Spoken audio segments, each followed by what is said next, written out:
അയ്യൂബ് നബി അലൈഹിസ്സലാത്തു വസ്സലാമിന് രോഗം പിടിപെട്ടില്ലേ? രോഗം പിടിപെടുമ്പോ സ്വാഭാവികമായിട്ട് നമ്മൾ നിരാശരാകും. കണ്ടോ?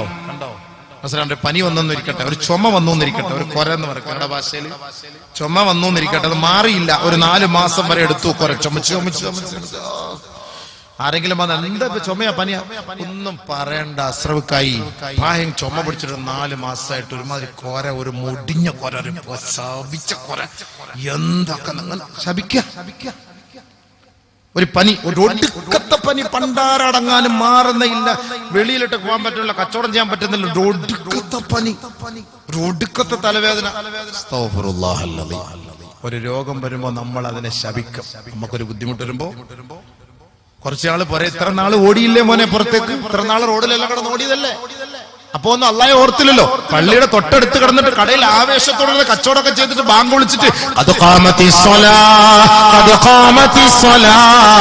എന്ന് എത്ര പ്രാവശ്യം കേട്ടിട്ട് പോലും ആ ഖദ് ഖാമത്തി സ്വലാ എന്ന് വിളിച്ചിട്ട് ആ സ്വലാത്തിന്റെ സഫില് നിന്നെ കണ്ടിട്ടില്ല. ഇപ്പൊ ഒരു ചെറിയൊരു രോഗം വന്നപ്പോ അവനങ്ങോട്ട് നിരാശനായിട്ട് കട തുറക്കാം. അവന് വിഷമെന്നറിയോ? നിസ്കരിക്കാൻ പറ്റൂലെന്നല്ല, കട തുറക്കാൻ പറ്റത്തില്ല, കടയിൽ പോകാൻ പറ്റത്തില്ല, പീടികയിൽ പോകാൻ പറ്റത്തില്ല. ഇതാണ് അവന്റെ വിഷമം, ഇതാണ് അവന്റെ വിഷമം. മനുഷ്യന്റെ അവസ്ഥ ഇതാണ്.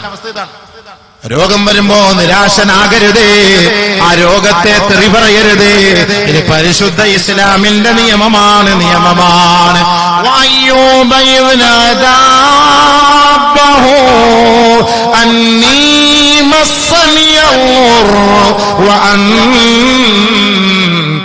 അർഹമുർ റഹീമീൻ. അയ്യൂബ് നബി അലൈഹിസ്സലാത്തു വസ്സലാമിന്റെ ശരീരമാസകലം വ്രണം പിടിച്ചില്ലേ? പുഴുക്കള് തിന്നില്ലേ? ആ പുഴുക്കള് ശരീരത്തിൽ നിന്ന് നിലത്ത് വീഴുമ്പോ ആ പുഴുക്കളെ എടുത്ത് അയ്യൂബ് നബി അലൈഹിസ്സലാത്തു വസ്സലാം തന്റെ ശരീരത്തിൽ വെച്ചിട്ട് പറയും, പുഴുവേ നീ തിന്നണേ, നിനക്ക് തിന്നാനുള്ള ഭക്ഷണമായത്. ഷുഗർ വരുന്ന കാലൊക്കെ മുഴുവൻ ഹോസ്പിറ്റൽ, ഏറ്റവും വലിയ ഹൈടെക് സൂപ്പർ സ്പെഷ്യാലിറ്റി ഹോസ്പിറ്റലിൽ പോയിട്ട് ഉള്ളത് മൊത്തം ചുരണ്ടി കളയും മുഴുവനും. അടുത്ത പുഴു കയറാതെ അടച്ചു വെക്കും, ഉള്ള മാളങ്ങൾ മൊത്തം അടച്ചു വെക്കും. ചെയ്യേണ്ടതല്ല, അത്രയും പവർ ഈമാൻ നമുക്കില്ലാത്തോണ്ടാ. അത്രയും ഈമാൻ നമുക്കുണ്ടെങ്കിൽ പുഴു കയറൂല, അങ്ങോട്ട് ഇറങ്ങിപ്പോകും. ഇബ്രാഹിം ബഹുമാനപ്പെട്ട അയ്യൂബ് നബി അലൈഹി സ്വലാത്തു വസ്സലാം ശരീരമാസകല രോഗം പിടിപെട്ടു. അങ്ങനെ ആളാകെ ടയർഡായി. എന്നിട്ടും ഒരു നിരാശയുടെ വാക്ക് അദ്ദേഹത്തിന്റെ ഭാഗത്തുനിന്ന് ഉണ്ടായില്ല. കൽബിൽ കയറി പിടിച്ചു, ഹൃദയത്തിൽ, ഹാർട്ടിൽ കയറി പിടിച്ചു. അപ്പോഴാണ് അദ്ദേഹം പറഞ്ഞ വാക്ക്, വഅയ്യൂബ ഇദ് നാദാ റബ്ബഹു അന്നീ മസ്സനിയൽ-ളുർ വഅൻത അർഹമുർ റഹീമീൻ. അല്ലാഹ്, ഇപ്പോഴാണ് എനിക്ക് രോഗം പിടിപെട്ടത്, നീ കരുണയുടെ കടലാണ്, കാരുണ്യത്തിന്റെ ഉറവിടമാണ്, എന്നോട് നീ കരുണ ചെയ്യണേ അല്ലാഹ്. ബഹുമാനമുള്ള സഹോദരൻ ആലോചിച്ച് നോക്കണേ, കൽബിൽ കയറി പിടിച്ചപ്പോ ഹാർട്ട് എഞ്ചിനാണ്. പഞ്ചറായാലും നമുക്ക് കുറച്ചൊക്കെ വണ്ടി അടിച്ചടിച്ച് തള്ളി കൊണ്ടുപോകാം. പക്ഷെ എഞ്ചിൻ സ്ട്രക്കായി പോയാൽ എന്ത് ചെയ്യാൻ പറ്റും? റേഡിയേറ്റർ വെള്ളയിലെ കുറച്ച് വെള്ളം ഒഴിക്കാം, ഇനി പെട്രോൾ കിട്ടിയില്ല കുറച്ച് മണ്ണെങ്കിലും അടിച്ചിട്ട് എങ്ങനെയെങ്കിലും ഓടിപ്പാം. പക്ഷെ എഞ്ചിൻ സ്ട്രക്കായി പോയാൽ എന്താക്കാൻ പറ്റും? ഒന്നും ചെയ്യാൻ പറ്റില്ല. എഞ്ചിനിൽ കയറി പിടിച്ചു. അപ്പോഴും ഇബ്രാഹിം ബഹുമാനപ്പെട്ട അയ്യൂബ് നബി അലൈഹി സ്വലാത്തു വസ്സലാം പറഞ്ഞു, അല്ലാഹ്, ഇനി എനിക്ക് രക്ഷയില്ല, എനിക്ക് ഇപ്പൊ രോഗം പിടിപെട്ടിരിക്കുകയാണ്. അല്ലാഹു സുബ്ഹാനഹു വ തആല ഉടനെ ചികിത്സ കൊടുക്കുകയും അദ്ദേഹത്തിന് ആ രോഗത്തിൽ ശിഫാ നൽകുകയും അതിന്റെ പേരിൽ അദ്ദേഹം ശുക്ർ ചെയ്യുകയും ചെയ്തു. അല്ലാഹു തആലയ്ക്ക് ശുക്ർ ചെയ്തു, നന്ദി ചെയ്തു. അൽഹംദുലില്ലാഹ്, അൽഹംദുലില്ലാഹ്, അൽഹംദുലില്ലാഹ്, നന്ദി ചെയ്തു. അപ്പൊ നമ്മുടെ ശരീരത്തിന് അള്ളാഹു ഒരു നിഅമത്ത് ചെയ്തിട്ടില്ല എന്ന് നമ്മൾ ഒരിക്കലും പറയരുത്. അള്ളാഹു നമുക്ക് ചെയ്തു തന്നിരിക്കുന്ന ഏറ്റവും വലിയ അനുഗ്രഹമാണ്. അപ്പൊ അള്ളാഹു ഈ അനുഗ്രഹത്തിന്റെ പേരിൽ നമ്മളെ അള്ളാഹു പരീക്ഷിക്കും. പരീക്ഷണം വരുമ്പോൾ നമ്മൾ പതറിപ്പോകരുത്.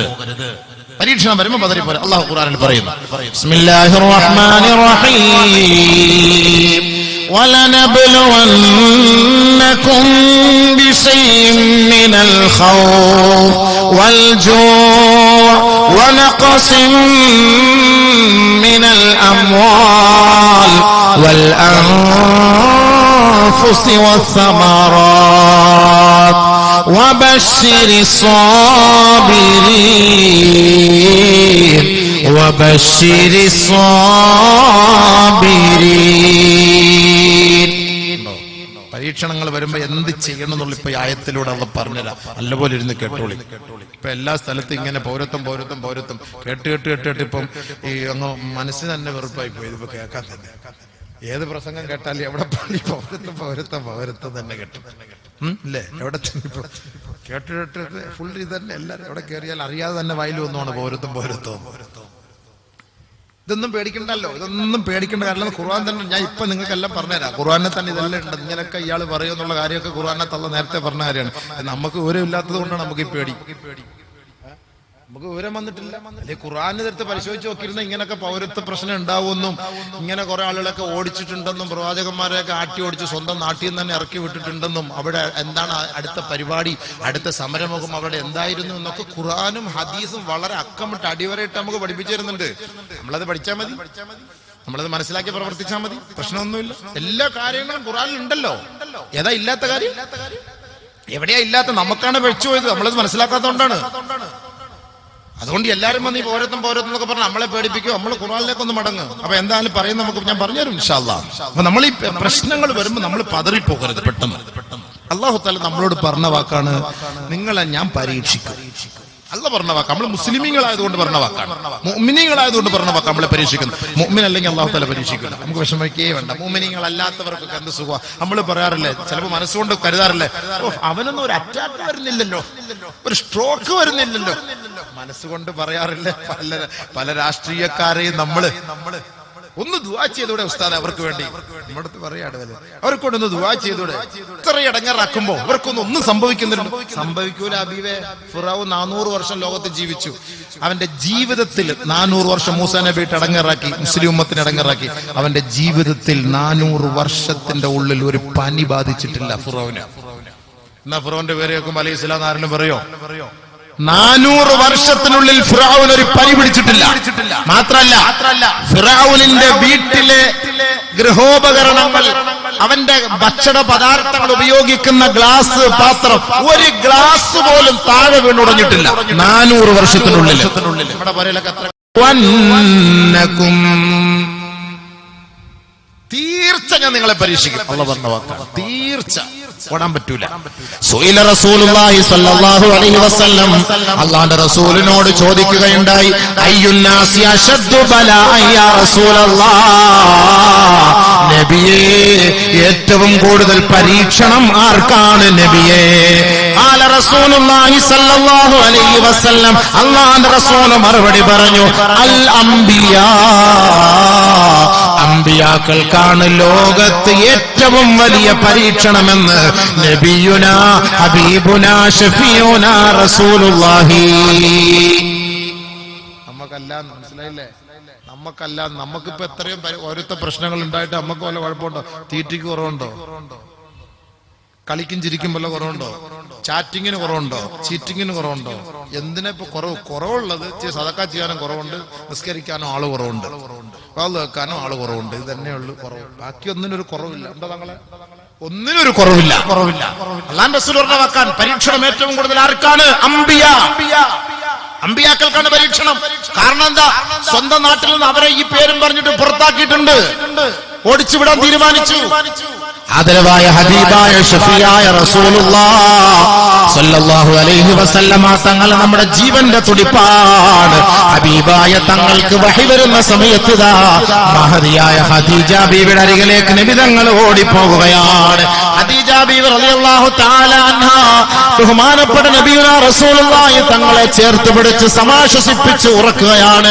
ഉറക്കിൽ നിന്ന് ഉണർന്നതിന് ശേഷം ഹബീബായ തങ്ങൾ നേരിട്ടതെല്ലാം മഹദിയായ ഖദീജ റളിയല്ലാഹു തആല അൻഹയോട് വിവരിക്കുകയുണ്ടായി. ശേഷം ബഹുമാനപ്പെട്ട ഖദീജ ബീവി പറയുകയുണ്ടായി, നബിയേ അങ്ങയെ ഞാൻ ഒരു ഉസ്താദിന്റെ അരികിൽ കൊണ്ടുപോകാം. നമുക്ക് എന്തെങ്കിലുമൊക്കെ ഒരു വെപ്രാളം വരുമ്പോൾ നമ്മ പെട്ടെന്ന് ഒരു ഉസ്താദ് വരുമ്പോൾ പറയും, അല്ലെങ്കിൽ ഒരു തങ്ങൾ വരുമ്പോൾ പറയും, ഒന്ന് ഉസ്താദ് ഈ കുട്ടിക്ക് ചെറിയ എന്തൊരു പ്രശ്നമുണ്ട്, ഒന്ന് നോക്കണം, അല്ലെങ്കിൽ ഒന്ന് എന്തെങ്കിലും പറയണം, എന്തെങ്കിലും ഒരു ദുആ ചെയ്യണം എന്നൊക്കെ പറയുന്നത് പോലെ, ആരെങ്കിലും പറയുന്ന പോലെ ഖദീജ ബിബി റളിയല്ലാഹു തആല നബിയുനാ റസൂലുള്ളാഹിക്ക് ഇങ്ങനെ വഹി വന്നപ്പോൾ നേരെ എന്ത് ചെയ്തു? വറഖത്ത് ബിൻ നൗഫൽ എന്ന് പറഞ്ഞ അന്നത്തെ കാലഘട്ടത്തിൽ ജീവിച്ചിരുന്ന ഒരു പണ്ഡിതാണ്, മുവഹിദാണ്. അദ്ദേഹത്തിന്റെ ഇടയിൽ കൊണ്ടുപോയിട്ട് ഇങ്ങനെയൊക്കെ സംഭവിച്ചിട്ടുണ്ട് കേട്ടോ, പ്രവാചകർ ഇങ്ങനെയൊക്കെ സംഭവിച്ചിട്ടുണ്ട്. എന്താ സംഭവം? അപ്പൊ ബഹുമാനപ്പെട്ട നബീന റസൂൽ ഞങ്ങളെ നോക്കിയിട്ട് പറഞ്ഞു, നിങ്ങൾ ഈ സമൂഹത്തിന്റെ നേതൃസ്ഥാനം അലങ്കരിക്കാൻ പോവുകയാണ്, പ്രവാചകനാകാൻ പോവുകയാണ്. പക്ഷെ ഒരു കാര്യം ഞാൻ പറയാൻ, നിങ്ങൾ പ്രവാചകനാകുന്നതോടുകൂടി, നിങ്ങളൊരു വിശ്വസ്തനാകുന്നതോടുകൂടി ഈ നാട്ടിൽ നിന്ന് നിങ്ങളെ സ്വന്തം മണ്ണിൽ നിന്ന് പുറത്താക്കും. അദ്ദേഹം ആദ്യം പറഞ്ഞൊക്കെ ഇന്നും നടന്നല്ല ഈ പുറത്താക്കൽ പരിപാടി. ആദ്യം പറഞ്ഞ വാക്കതാണ്. ആദരവായ റസൂലുള്ളാഹി തങ്ങൾ അത്ഭുതപ്പെട്ടില്ലേ? അത്ഭുതത്തോടെ ഹബീബായ തങ്ങൾ ചോദിക്കുകയായി, അവ മുഖ്രിജിയഹും, അവർ എന്നെ പുറത്താക്കുവോ? എന്നെ, എന്റെ സ്വന്തം മണ്ണിൽ നിന്ന്, എന്റെ നാട്ടിൽ നിന്ന് എന്നെ പുറത്താക്കുമോ? അതെ, നിന്നെ സ്വന്തം മണ്ണിൽ നിന്ന് പുറത്താക്കുമെന്ന് ബഹുമാനപ്പെട്ട നബിയുനാ റസൂലുള്ളാഹി തങ്ങളോട് വർഷങ്ങൾക്ക് മുമ്പേ പറഞ്ഞു കഴിഞ്ഞു. സല്ലല്ലാഹു അലൈഹി വസല്ലം തങ്ങൾ അവിടെ ഇരിക്കട്ടെ. അതിന് മുമ്പ് വന്ന പ്രവാചകന്മാരെ നമുക്ക് എടുക്കാമല്ലോ. ഇബ്രാഹിം നബി അലൈഹി സ്വലാത്തു വസ്സലാമിന്റെ ചരിത്രം എന്താ? മില്ലത്ത് അബീക് ഇബ്രാഹിം, നമ്മുടെ മില്ലത്താണല്ലോ ഇബ്രാഹിം നബി. എല്ലാരും ഈ പൗരത്തെ കുറിച്ച് പറയുമ്പോൾ ഞാൻ ഖുർആൻ വഴി കൂടെ പൗരത്തെ കിടക്കാൻ എപ്പോഴും ഈ പൗരത്വം പറഞ്ഞ് എല്ലാവരും ഇങ്ങനെ സംസാരിക്കുമ്പോൾ ചിലപ്പോൾ ഒരു പക്ഷേ ഇഷ്ടപ്പെട്ടൊന്നും വരില്ല. ഖുർആനിലേക്ക് നിങ്ങളൊന്ന് ശ്രദ്ധിക്കുക. അല്ലാഹു തആല ഖുർആനിൽ പറഞ്ഞിട്ടുള്ള കാര്യം എന്താണ്? ഇബ്രാഹിം നബി അലൈഹി സ്വലാത്തു വസ്സലാമുമായി ബന്ധപ്പെട്ട് അല്ലാഹു തആല പറയാൻ, വഖാലല്ലദീന കഫറൂ ലിറുസുലിഹിം ലനുഖ്രിജന്നകും മിൻ അർളിനാ ഔ ലതഊദുന്ന ഫീ മില്ലത്തിനാ ഫഔഹാ ഇലൈഹിം റബ്ബുഹും ലനഹ്ലികന്നൽ-ളാലിമീൻ. ബഹുമാനപ്പെട്ട പ്രവാചകന്മാരോട് കുഫാറുകൾ പറയുകയുണ്ടായി, ലനുഖ്രിജന്നകും മിൻ അർളിനാ, പിറന്ന മണ്ണിൽ നിന്ന് നിങ്ങളെ ഞങ്ങൾ പുറത്താക്കും. ഇല്ലെങ്കിലോ ഔല തഊദുന്ന ഫീ മില്ലത്തിനാ, ഗർവാപസി ഞങ്ങളുടെ പൂർവിക മതത്തിലേക്ക് മടങ്ങി വരണേ. അതല്ല എങ്കിൽ ഈ നാട്ടിൽ നിന്ന് നിങ്ങളെ പുറത്താക്കുമെന്ന് ഇബ്രാഹിം നബി അലൈഹി സ്വലാത്തു വസ്സലാമിന്റെ കാലത്തൊരു ചർച്ചയാണ്. അള്ളാഹുവിനോട് അവർ ദുആ ചെയ്തു. ബഹുമാനപ്പെട്ട സത്യവിശ്വാസികൾ അള്ളാഹുവിനെ മുറുകെ പിടിച്ചു. അവർ അക്രമമുണ്ടാക്കാനോ ഭീഷണിപ്പെടുത്താനോ തയ്യാറായില്ല. ഭൗതികമായ സുഖാഡംബരങ്ങളെല്ലാം വർജിച്ചുകൊണ്ട് സർവോപരി അള്ളാഹുവിലേക്ക് അവർ ശരണം പ്രാപിച്ചു. ഉടനെ അള്ളാന്റെ തീരുമാനം വരികയാ, ഫൗഹാ ഇലൈഹിം റബ്ബുഹും ലനുഹ്ലികന്നൽ-ളാലിമീൻ. പ്രതീക്ഷിച്ചിരുന്നു ഏതാനും നിമിഷങ്ങൾക്കുള്ളിൽ ഈ അഹങ്കാരികളെ നാം തകർത്ത് തരാമെന്ന് ബഹുമാനപ്പെട്ട പ്രവാചകനോട് ഇതാ അള്ളാന്റെ വസിയത്തായി. അവരെ നശിപ്പിച്ച പിന്നെ അടുത്തെന്താ?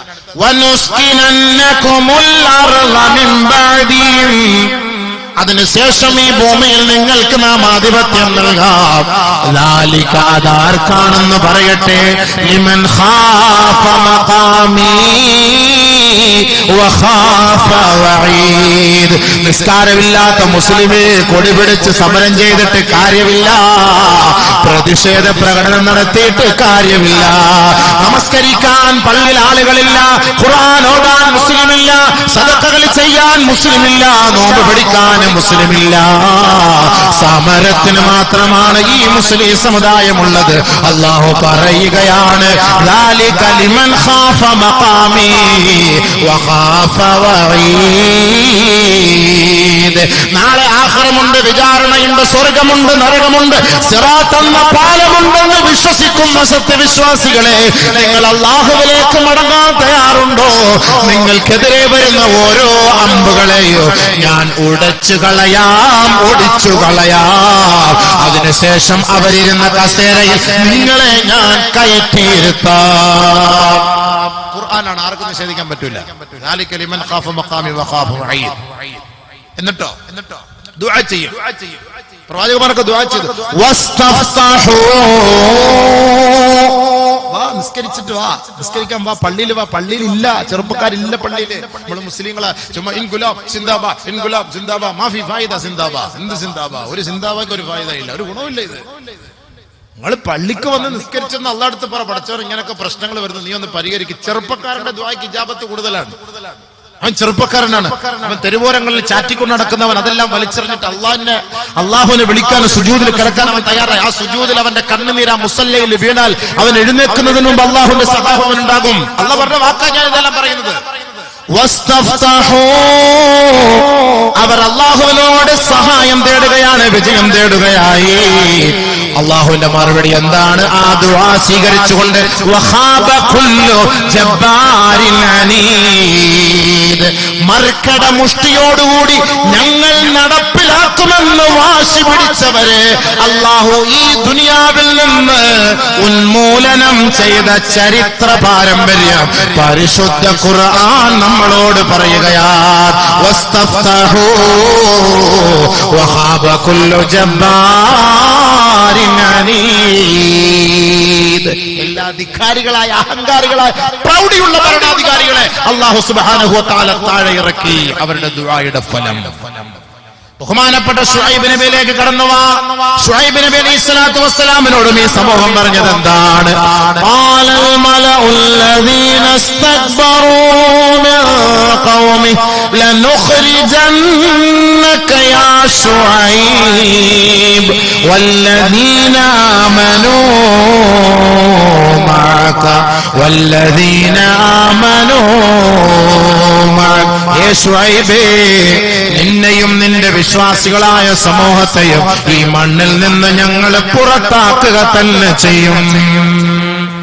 വല്ലദീന ആമനൂ മഅക, നിന്നോടൊപ്പം വിശ്വസിച്ചവരെയും മിൻ ഖറിയത്തിനാ, ഞങ്ങളുടെ രാജ്യത്ത് നിന്ന്, ഞങ്ങളുടെ നാട്ടിൽ നിന്ന് നിന്നെയും വിശ്വാസികളായ സമൂഹത്തെയും ഞങ്ങൾ പുറത്താക്കും. അല്ലെങ്കിൽ ഔ ലതഊദുന ഫീ മില്ലത്തിനാ, ഞങ്ങളുടെ മതത്തിലേക്ക് മടങ്ങി വന്നാൽ നിങ്ങൾക്ക് സ്വസ്ഥമായി ഈ നാട്ടിൽ ജീവിക്കാം. അവിടെയും പ്രവാചകൻ ശുഐബ് നബി അലൈഹിസ്സലാത്തു വസ്സലാം ലൂത്ത് നബി അലൈഹിസ്സലാത്തു വസ്സലാം എന്താ പറഞ്ഞത്? ഖാലൂ ലഇൻ ലം തൻതഹി യാ ലൂത്ത് ലതകൂനൻ മിനൽ മുഖ്റജീൻ.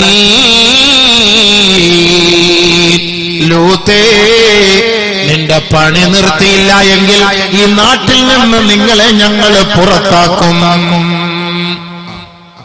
പറഞ്ഞ വാക്കതാണ്. ചെയ്ത ദുആ എന്താ? ഖാല റബ്ബി നജ്ജിനി വഅഹ്ലി മിമ്മാ യഅമലൂൻ. അല്ലാഹുവേ, കുടുംബത്തെയും നീ രക്ഷപ്പെടുത്തണേ, ഈ നീചവൃത്തിയിൽ നിന്നും ഈ നീചന്മാരിൽ നിന്നും രക്ഷിക്കണേ അല്ലാഹ്. പ്രവാചകൻ ദുആ ചെയ്തു, സത്യവിശ്വാസികൾ ആമീൻ പറഞ്ഞു. ഫനജ്ജൈനാഹു വഅഹ്ലഹു അജ്മഈൻ, അവരെ മുഴുവനും അല്ലാഹു രക്ഷപ്പെടുത്തുകയും സുമ്മ ദമ്മർനൽ ആഖരീൻ, ആ പൗരത്വം നടപ്പാൻ തീരുമാനിച്ചവരെ അല്ലാഹു മുരടോടുകൂടി പറിച്ചെറിയുകയും ചെയ്തു. ബഹുമാനപ്പെട്ട ലൂത്ത് നബി അലൈഹിസ്സലാത്തു വസ്സലാം, ശുഐബ് നബി അലൈഹിസ്സലാത്തു വസ്സലാം, ഇബ്രാഹിം നബി അലൈഹിസ്സലാത്തു വസ്സലാം. ഏത് ചരിത്ര ഇനി കേൾക്കേണ്ടത്? ബഹുമാനമുള്ള സഹോദരങ്ങളെ, വഖാല ഫിറഔനു ദറൂനി അഖ്തുൽ മൂസാ വൽയദു റബ്ബഹു ഇന്നി അഖാഫു അയ്യുബദ്ദില ദീനകും ഔ അയ്യുദ്ഹിറ ഫിൽ അർദിൽ ഫസാദ്. നല്ലപോലെ ശ്രദ്ധിക്കും. മൂസാ നബി അലൈഹിസ്സലാത്തു വസ്സലാമും അനിയാളും ഭൂമിയിൽ കുഴപ്പമുണ്ടാക്കുന്ന മുസ്ലിങ്ങളാണ്. ഇന്നും പറയുന്നത് അങ്ങനല്ലേ? നമ്മള് തീവ്രവാദികളെന്നാണല്ലോ പറയുന്നത്, അല്ലേ? നമ്മള് തീവ്രവാദികളും ഭീകരവാദികളും ആണെന്നാ പറയുന്നത്. ആരും ഈ മുസ്ലിങ്ങൾ, നമ്മളെന്ത് തീവ്രവാദികളാ? പാവം, നമ്മളൊക്കെ രാജ്യസ്നേഹികളാണ്. നമ്മളൊക്കെ രാജ്യത്തെ സ്നേഹിക്കുന്നവരും സേവിക്കുന്നവരുമാണ്. നമ്മൾ ഹിന്ദുക്കളെ സ്വീകരിക്കുന്നവരാണ്, ക്രിസ്ത്യാനികളെ സ്വീകരിക്കുന്നവരാണ്. നമുക്കിടയിൽ വിഭാഗീയതയില്ല, നമ്മൾ ഐക്യവും സാഹോദര്യവും നിലനിർത്തുന്നവരാണ്. ആരാ നമ്മൾ ഈ രാജ്യത്തിന്റെ ശത്രുക്കളാണോ നമ്മൾ? ഒരു ആലി മുസ്ലിയാര്, കുഞ്ഞാലി മുസ്ലിയാര്. പിന്നെ ഈ ചരിത്രങ്ങൾ പരിശോധിക്കുമ്പോൾ ഇഷ്ടം പോലെ പേരുകൾ പറയാനുണ്ട്. അതൊന്നും നമുക്ക് പറഞ്ഞിട്ട് കാര്യമില്ല. ഇന്ത്യ രാജ്യത്തിന്റെ ആ ഒരു സംരക്ഷണവും സൗഹാർദ്ദവും നിലനിർത്താൻ പണിയെടുത്തത് മുസ്ലിങ്ങളാണ്. 1857 പീർ മുഹമ്മദ് അലി ലക്നോ ഇന്ത്യ രാജ്യത്തിന് വേണ്ടി നേതൃസ്ഥാനം അലങ്കരിച്ചു ബ്രിട്ടീഷുകാർക്കെതിരെ. 1888 മൗലാന ബദറുദ്ദീൻ നേതൃത്വം കൊടുത്തു.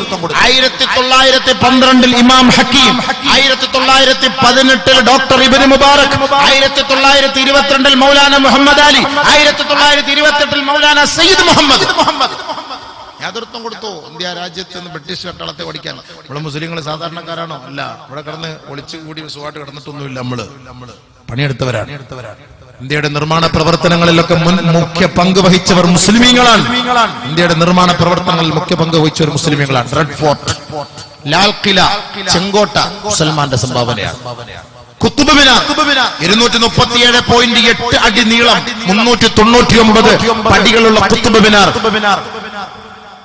ഖുത്ബുദ്ദീൻ ഐബക് അദ്ദേഹത്തിന്റെ ഉസ്താദ്, അജയ്യനായ ഉസ്താദ് ബഖ്തിയാർ അഹമ്മദിന് വേണ്ടി നിർമ്മിച്ചു കൊടുത്തതാണ് ഇന്ത്യ രാജ്യം. അല്ലാതെ ഞാനൊരു പരിപാടി ഏറ്റവും ക്യാൻസൽ ആക്കുന്ന സ്വഭാവം എനിക്കില്ല. ആ ഡേറ്റ് വേറെ ആർക്കും കൊടുക്കുകയില്ല. ഞാൻ ഇങ്ങനെ പിടിച്ചു വെച്ചിരിക്കും. പിന്നെ ക്യാൻസൽ ആവാൻ വേണ്ടി ദുആ ചെയ്യുന്ന ആളാണ് ഞാൻ. അൽഹംദുലില്ലാഹ്. അങ്ങനെ എനിക്ക് അത്ര ഒരു ദിവസം 2 ദിവസം റെസ്റ്റ് എടുക്കാം റാഹത്തായിട്ട്. പരിപാടിയില്ല, പരിപാടിയോടെ ഇങ്ങനെ ഓട്ടാണ്. അതുകൊണ്ട് അപ്പൊ ഞാനിന്ന് പറഞ്ഞു, നമ്മുടെ അഷ്റഫ്ക്കായോട് ഞാൻ പറഞ്ഞു, സിറാജ് ഉസ്താദ് വന്നാൽ സിറാജ് ഉസ്താദ് എന്ന് കൂടി ഞാൻ അങ്ങോട്ട് പോകാം. കാരണം ഞാൻ 4 ദിവസം കാസർഗോഡ് നിന്ന് പരിപാടി കഴിഞ്ഞവരാണ്. ഞാൻ വീട്ടിലേക്ക് പോയില്ല, പോകുന്ന വഴിയാണ്. പിന്നെ പറഞ്ഞപ്പോ അദ്ദേഹം പറഞ്ഞു, ഇല്ല അത് പറ്റൂല, ഇവിടെ വന്ന്. എന്നാ പിന്നെ അദ്ദേഹം പറഞ്ഞു, സിറാജ് ഉസ്താദ് പറഞ്ഞു ഞാനും വരാം ഒരുമിച്ച്. അപ്പൊ ഞങ്ങൾ രണ്ടുപേരും ഒരു നാട്ടിലാണ്, ഒരുമിച്ച് ആ വണ്ടിയിൽ പോവുകയും ചെയ്യാമല്ലോ. അങ്ങനെ നിങ്ങൾക്ക് വണ്ടിക്കൂലി ലാഭമായി. അപ്പൊ അതുകൊണ്ട് ഇൻഷാ അല്ലാഹ് അദ്ദേഹം വന്നുകൊണ്ടിരിക്കുകയാണ്. അദ്ദേഹം വരുമ്പോ ഞാൻ നിർത്തും. അത് കഴിഞ്ഞ് അദ്ദേഹത്തിന്റെ പ്രസംഗവും. छुपाले जो दुश्मन को भी जख्म खाकर दुआ दे. അക്രമികളെയും വിരോധികളെയും എല്ലാം ചേർത്ത് പിടിച്ചിട്ട് അവർക്ക് അനുകൂലമായി ദുആ ചെയ്തു. അതാണ് ഉറുദു കവി ചോദിക്കുന്നത്. उसे और क्या नामे देगा जमाना और रहमत नहीं है तो फिर और क्या है. ഈ മനുഷ്യന് എന്ത് പേരാ ലോകം നൽകുക? ഈ ഹബീബായ തങ്ങൾക്ക് എന്ത് പേരാ ലോകം നൽകുക? അത്രയ്ക്കും വിരോധികളെ ചേർത്ത് പിടിച്ച് അവർക്ക് അനുകൂലമായ പ്രാർത്ഥന നടത്തിയ ഒരു പ്രവാചകൻ. ലോകത്ത് ഈ പ്രവാചകന് എന്ത് പേര് നൽകും? റഹ്മത്ത് നഹീ ഹേ തോ ഫിർ ഔർ ക്യാ ഹേ. ആ കാരുണ്യത്തിന്റെ പ്രവാചകനില്ലായിരുന്നുവെങ്കിൽ പിന്നെ നമുക്ക് എന്താ മിച്ചമുള്ളത്? എന്താ ബാക്കിയുള്ളത്? ഒന്നുമില്ല. അതുകൊണ്ട് ആ പ്രവാചകൻ പഠിപ്പിച്ചെന്ന മാതൃകയാണ് നമുക്ക് ഐക്യം, സാഹോദര്യം. ഇന്ത്യ രാജ്യത്തെ കുറിച്ച് പാടിയത് ബഹുമാനപ്പെട്ട അല്ല. मेरा वतन वही है, मेरा वतन वही है, मेरा वतन वही है. ഏതൊരു മണ്ണിലാണോ മൗലാന മുഈനുദ്ദീൻ ചിശ്തി റഹ്മഹുല്ലാഹ് ഐക്യത്തിന്റെ പാട്ട് പാടിയത്, ഏതൊരു മണ്ണിലാണോ ഗുരുനാനക്ക് വിജയത്തിന്റെ വീതി ഓതിയത്, മേരാ വതൻ വഹി ഹേ, ആ മണ്ണ് തന്നെയാണ് എന്റെ മണ്ണ്. മേരാ വതൻ വഹി ഹേ, ആ മണ്ണ് തന്നെയാണ് എന്റെ മണ്ണ്. ഇന്ത്യയുടെ മണ്ണ്, ഇന്ത്യയുടെ മണ്ണതാണ്. ഇനി ഒരു അതീതം ഞാൻ പറയട്ടെ, ഇന്ത്യയെ കുറിച്ച് നബിതങ്ങൾ പറഞ്ഞത് പറയട്ടെ. ഇന്ത്യ രാജ്യത്തിന്റെ മഹത്വം നമുക്കറിയില്ല അബീവേ. നമ്മൾ ചുമ്മാ പൗരത്വം പൗരത്വം പൗരത്വം എന്ന് കേട്ടിട്ട് ഒരു ദിക്റായി മാറി. ആദ്യം നമ്മൾ ഇന്ത്യയും മുസ്ലിങ്ങളുമായിട്ടുള്ള ബന്ധം നമ്മൾ മനസ്സിലാക്കണം. വെറുതെ ഒന്നുമല്ല. ബഹുമാനപ്പെട്ട ആദം നബി അലൈഹി സ്വലാത്തു വസ്സലാമിനെ അല്ലാഹു തആല സ്വർഗ്ഗത്തിൽ നിന്ന് ഇറക്കാൻ തീരുമാനിച്ചപ്പോ ലോകത്തിന് 240 രാഷ്ട്രങ്ങളുണ്ട്. ഈ ഭൗമാന്തരീക്ഷത്തില്, ഈ ഭൗമതലത്തില് 810 കോടി ജനങ്ങളും 240 രാഷ്ട്രങ്ങളുണ്ട്. അതിൽ 196 രാഷ്ട്രങ്ങൾ ഐക്യരാഷ്ട്രസഭയിൽ അംഗത്വമുള്ളതാണ്. ഐക്യരാഷ്ട്രസഭയിൽ അംഗത്വം ഇല്ലാത്ത രാജ്യം എടുത്താൽ 240ഓളം രാജ്യം ലോകത്തുണ്ടെങ്കിൽ ഈ രാജ്യങ്ങളിൽ നിന്നെല്ലാം മതേതര സെക്കുലർ രാഷ്ട്രം എന്ന് പറയുന്നത് മഹത്തായ ഇന്ത്യ രാജ്യമാണ്. ബാക്കിയുള്ള രാജ്യങ്ങളൊന്നുമില്ല. ഏത് മതക്കാരനെയും സ്വീകരിക്കാനുള്ള പ്രാപ്തി, കപ്പാസിറ്റി, ചങ്കൂറ്റം ഇന്ത്യ രാജ്യത്തുള്ളത്. മഹത്തായ ഇന്ത്യക്കുള്ളത് വേറെ ഒരു രാജ്യത്തിനില്ല. അല്ലാഹു സുബ്ഹാനഹു വ തആല ആദം നബി അലൈഹി സ്വലാത്തു വസ്സലാമിനെ സ്വർഗ്ഗത്തിൽ നിന്ന് മാറ്റി പാർപ്പിക്കാൻ തീരുമാനിച്ചപ്പോ അല്ലാഹു റബ്ബുൽ ഇസ്സത്ത് തെരഞ്ഞെടുത്ത മണ്ണ് ഈ മഹത്തായ ഇന്ത്യയുടെ മണ്ണാണ്. അവ്വലു മാ അൻസലല്ലാഹു ആദമ ഇലാ അർളിൽ ഹിന്ദി അമാ ഖാല റസൂലുള്ളാഹി. അല്ലാഹു തആല ആദം നബിയെ ഇറക്കാൻ തീരുമാനിച്ചപ്പോ ഇന്ത്യയുടെ മണ്ണിലാണ് ആദം നബിയെ അല്ലാഹു ഇറക്കിയത്. ആദം നബി അലൈഹി സ്വലാത്തു വസ്സലാമിനെ അന്ന് ഇറക്കിയത് സറൻ ദ്വീപ് എന്ന് പറയുന്ന അർളുൽ ഹിന്ദ് വിദജ്ന എന്ന് പറയുന്ന സറൻ ദ്വീപ് എന്നറിയപ്പെടുന്ന ശ്രീലങ്കയിൽ ഇന്നും നിങ്ങൾക്ക് പോയാൽ കാണാം ആദം മല എന്ന പേരിൽ അറിയപ്പെടുന്ന മലയുണ്ട്.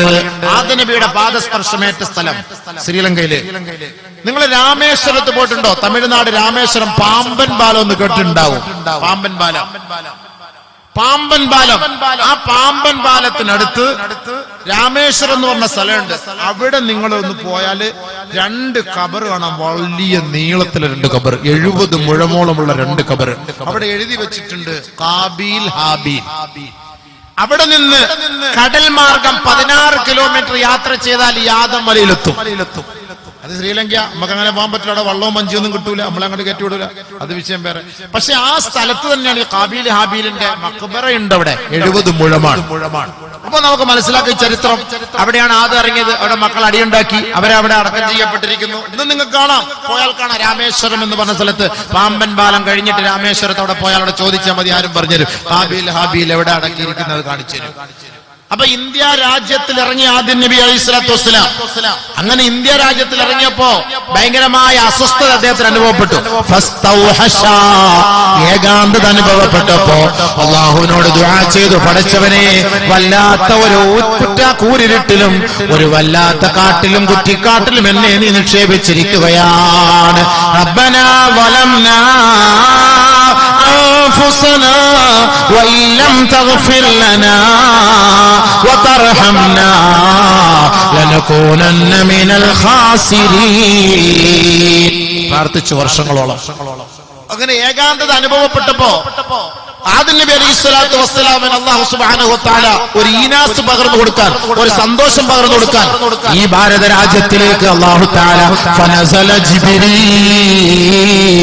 ജിബ്രീൽ അലൈഹി സ്വലാത്തു വസ്സലാമിനെ ഇറക്കുകയാണ്. ആദ്യമായിട്ട് ജിബ്രീൽ ഇറങ്ങിയ മണ്ണ് ഭാരതത്തിന്റെ മണ്ണ്. ആദ്യമായിട്ട് ജിബ്രീൽ ഇറങ്ങിയ മണ്ണ് ഭാരതത്തിന്റെ മണ്ണ്. തീർന്നില്ല.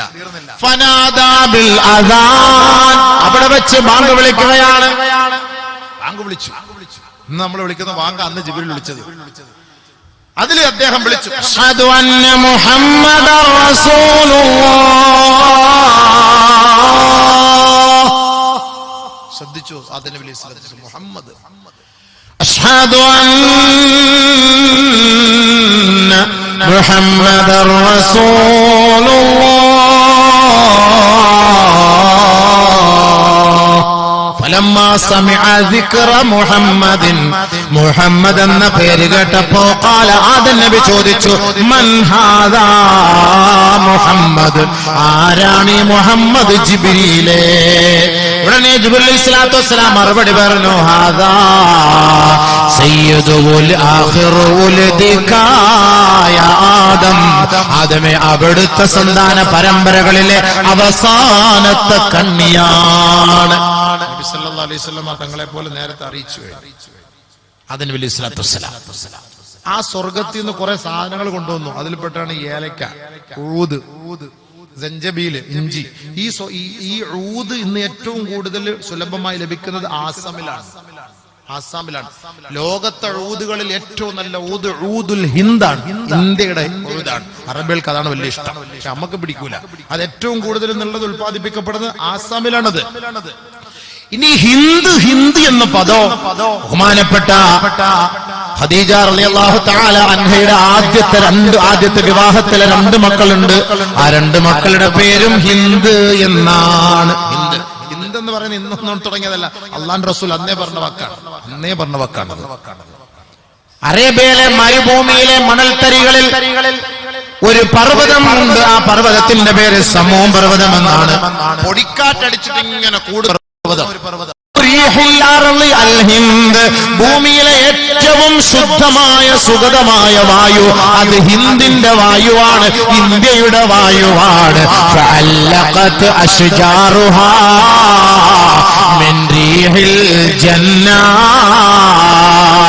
ഇന്ത്യയുടെ വൃക്ഷങ്ങളെയും സ്വർഗത്തിലെ കാറ്റുമായി അല്ലാഹു ഹദീസിൽ കാണാം, ഞങ്ങൾ മദീന പള്ളിയുടെ ഉമ്മറപ്പടിയിൽ 10 പേരടങ്ങുന്ന സംഘം ഇരിക്കുമ്പോ ഒരു സഹാബി ഒരു പൊതിക്കെട്ട് കൊണ്ട് അല്ലാഹുവിന്റെ റസൂലിന്റെ കൈകളിൽ കൊടുക്കുന്നു. അത് തുറന്നിട്ട് അതിൽ നിന്ന് ഓരോ കഷണമെടുത്ത് ഞങ്ങൾക്ക് തരികയുണ്ടായി. അത് സഞ്ചബീലായിരുന്നു, അതായത് ഇഞ്ചിയായിരുന്നു. അന്ന് ഇഞ്ചി സുലഭമായി ലഭിച്ചിരുന്നത് കേരളത്തിലാ. ഈ കേരളത്തിൽ നിന്ന് ആരാണ് അതുകൊണ്ട് കൊടുത്തത്? മഹാനായ ചേരമാൻ പെരുമാൾ എന്ന പേരിൽ അറിയപ്പെട്ട ചക്രുത്തി പെരുമാൾ എന്ന പേരിന് അർഹനായ ബഹുമാനപ്പെട്ട നബിയും സഹാബത്തും ജിദ്ദയിൽ തമ്പടിച്ചിരിക്കുമ്പോ അവിടെ വന്ന് അല്ലാഹുവിന്റെ റസൂലിന്റെ കൈക്ക് പിടിച്ച് ഇസ്ലാമിലേക്ക് കടന്നു വന്ന താജുദ്ദീൻ റളിയല്ലാഹു അൻഹു എന്ന പേരിൽ അർഹനായ അറിയപ്പെട്ട ചക്രുത്തി പെരുമാളാണ് നബി തങ്ങൾക്ക് കേരളത്തിലെ ഇഞ്ചി കൊണ്ടുപോയി സമ്മാനിച്ചത്. അതുകൊണ്ട് അറബികൾ കേരളോട്ട് വലിയ ബന്ധാണ്, ഇന്ത്യയായിട്ട് വലിയ ബന്ധാണ്, അറബികൾക്ക് ഇന്ത്യയായിട്ട് വലിയ ബന്ധാണ്. Professor Philip K Hitti American ചരിത്രകാരനാണ് professor Philip K Hitti. History of the Arab എന്ന ഗ്രന്ഥത്തിൽ അദ്ദേഹം പറയുന്നുണ്ട്, ഈജിപ്ത്, മെസൊപ്പൊട്ടോമിയ ആ നാട്ടിൽ നിന്ന് വരുന്ന അറബികൾ പഞ്ചാബിലേക്ക് കച്ചവടാവശ്യാർത്ഥം വരുമ്പോൾ അവർക്കിടയിൽ മധ്യവർത്തികളായി പ്രവർത്തിച്ചിരുന്നത് അറബികളാണ്. പഞ്ചാബിനെയും മെസൊപ്പൊട്ടോമിയയും ബന്ധപ്പെടുത്താൻ അവർക്കിടയിൽ പ്രവർത്തിച്ചത് അറബികളാണ്. ഇനി നിങ്ങൾ മറ്റൊരു ചരിത്രം നോക്കാം. ഇന്ത്യയിലെ ഏറ്റവും വലിയൊരു ചരിത്രകാരനാണ് ഡോക്ടർ സയ്യിദ് സുലൈമാൻ നദ്വി. അദ്ദേഹത്തിന്റെ അറബ് ഔർ തഅല്ലുഖെ ഹിന്ദ് ഹിന്ദുക്കെ ഭാഗം ഏകദൈവത്തിൽ വിശ്വസിച്ചവരായിരുന്നു ഇന്ത്യ രാജ്യത്ത്. അനന്തരഗാമികളായി ഇന്ത്യയിൽ വർത്തിച്ചിരുന്നത് സാബി മതക്കാരെന്ന് ഖുർആനിൽ പറയപ്പെട്ട ദ്രാവിഡന്മാരായിരുന്നു. ആ ദ്രാവിഡർ ഏകദൈവ വിശ്വാസികളായിരുന്നു. പിൽക്കാലത്ത് മറ്റുള്ള മതങ്ങൾ വ്യതിചലിച്ചതുപോലെ ഇവരും ബഹുദൈവ ആരാധനയിലേക്ക് പോയി. ചരിത്രം പരിശോധിച്ചാൽ ബഹുമാനമുള്ള സഹോദരങ്ങളെ, ഇന്ത്യയും മുസ്ലിങ്ങളായിട്ട് ഒരുപാട് ബന്ധമുണ്ട്.